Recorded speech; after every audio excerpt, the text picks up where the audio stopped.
presented by Aryan Anis Official।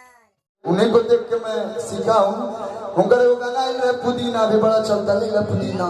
हाँ लेकिन हमार काल आवत वर्ड वर्ड से पुदीना वाला कैसे बा? पुदीना वाला मामा बोलले बड़ा हमारा बंदा नेनुआ एगो बंदा सहेजल लह असाव नहीं तो कटहर पुआल लह ये लड़का ले लही।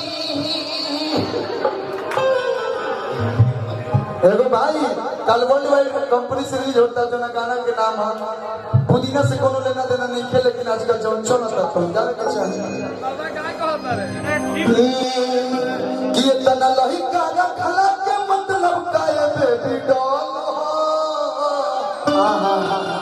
आजकल एक लड़का से पेट लेके भरा सही इनको मैं नहीं बोल रहा हूँ जो शहर में घूमते हैं। निशा को मत बोलना, किसी को बोल देना, लेकिन निशा को मत बोलना। निशा नाम से मुझे प्रेम है। निशा को कुछ भी कोई बोलता बहुत कि तना लोही का रखला के मतलब का ये बेबी डॉल हो तहदील हकी बॉयज हॉस्पिटल हो इजाजत ना हो तो इनमें गाना बदल के कर दिया कि दो है मेरे बेस्ट फ्रेंड, दो है बॉयफ्रेंड, दो बेस्ट फ्रेंड है 1 2 और 2 बॉयफ्रेंड भी है। अब पता है कोलू भैया ये ढूंढ रही हूँ अपने लिए हस्बैंड। मैं छपरा जिला है तो छपरा जिला में निशा के लिए अगर कहना होगा तो कोलू भैया को जो कहे कि ये जो कि तना लोही का रखला के मतलब का ये बेबी डॉल हो कि ताहर दिल हकी बॉयज हॉस्पिटल। हम जानते नहीं कोलू तो कह दिए आ जब कोलू के कहे तो जानते नहीं क्या करेंगे कि हम के उजाड़ अपने अरे मसलुए सुबनिया अरे कवनाइया संग फसलुए सुबनिया कवनाइया संग फसलुए सुबनिया बहुत रिश्ता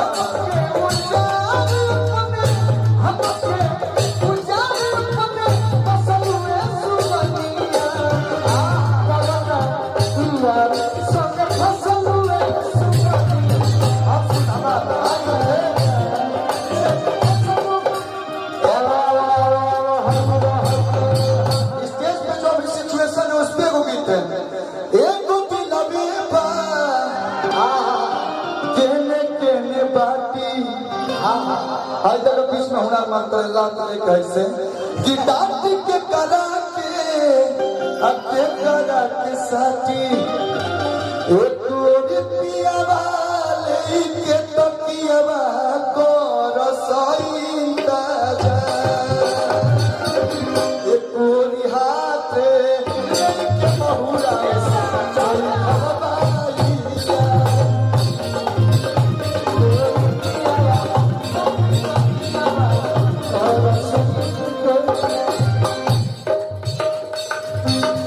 एक दिलवे बा एगो नु भैया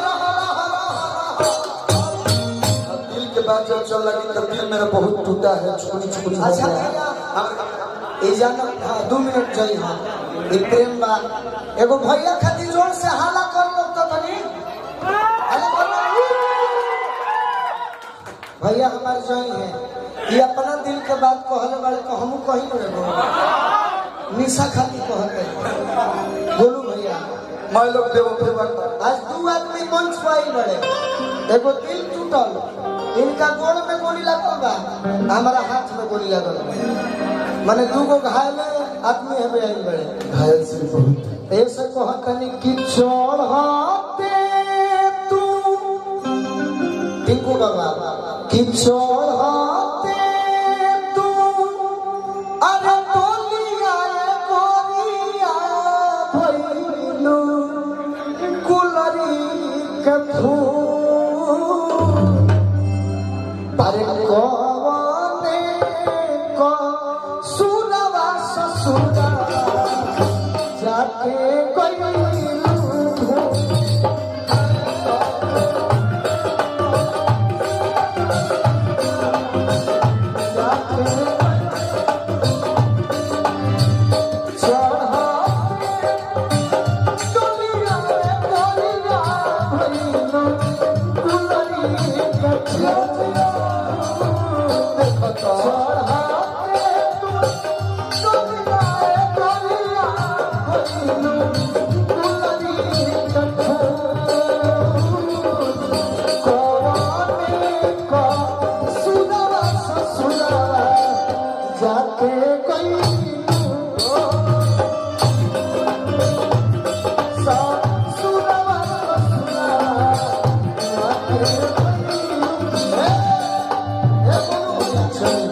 अखिया के पुतली में रखनी बसा के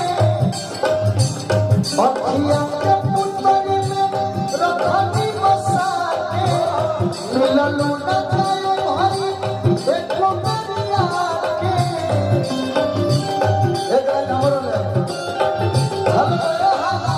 जब जब देखिले तो भूल जानी दिशा अब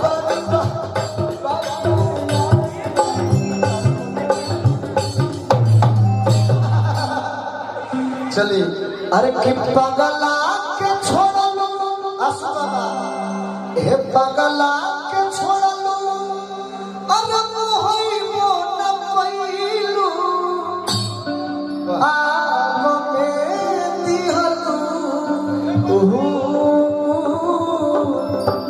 अरे कवने को सुनवा ससुरावा जाके गइलू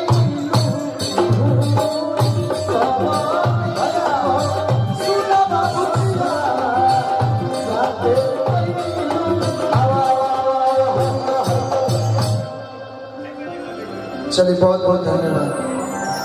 देखिए धन्यवाद मत कहिए कल्लू जी, एक मिनट धन्यवाद मत कहिए। नहीं एक जब आप आ ही गए हैं तो एक रिकॉर्डिंग डांस थोड़ा कर दीजिए। ऑर्केस्ट्रा से मतलब नहीं है ना, आप बस 2 मिनट के लिए, मैं जान रहा हूँ गुस्सा आ रही है आपको, लेकिन कोई बात नहीं। कम के रिकॉर्डिंग के जिम्मेदार मैं हूँ, नहीं होता है तो उसकी जिम्मेदारी मेरी है। एक बस कहेंगे मैं के शब्द कि हम एक लड़की के लिए एक लाइन कहना चाहते हैं। बोलू भैया, आपको नाम नहीं रख रहे कि आपको देखकर हर एक बेवफा मजबूत हो गई। आपको देखकर हर एक बेवफा मजबूत हो गई। क्यों? क्योंकि आप एक बेवफाई की जिंदा साबुत हो गई।